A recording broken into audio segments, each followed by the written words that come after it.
தமிழக தேர்தல் மதுக்கடைகளுக்கு 3 நாட்கள் விடுமுறை. எல்லையோர கர்நாடக கடைகளும் மூடல்.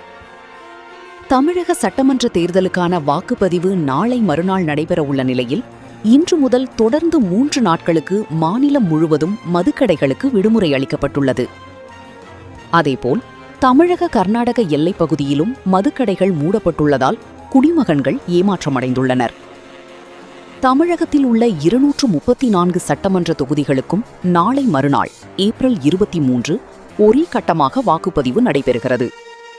தேர்தல் நேரத்தில் சட்டம், ஒழுங்கு, பாதுகாப்பு மற்றும் அமைதியான முறையில் வாக்குப்பதிவு நடைபெறுவதை உறுதி செய்யும் வகையில் தேர்தல் ஆணையத்தின் உத்தரவின்படி மதுக்கடைகளுக்கு விடுமுறை அளிக்கப்பட்டுள்ளது.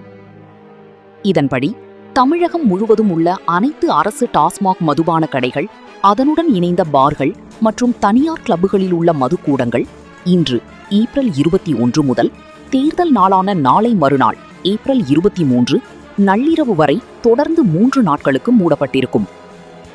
தமிழக மதுக்கடைகள் மூடப்படும் சமயங்களில் எல்லை கிராம மக்கள் அண்டை மாநிலமான கர்நாடகாவிற்கு சென்று மது அருந்துவதை வழக்கமாக கொண்டுள்ளனர்.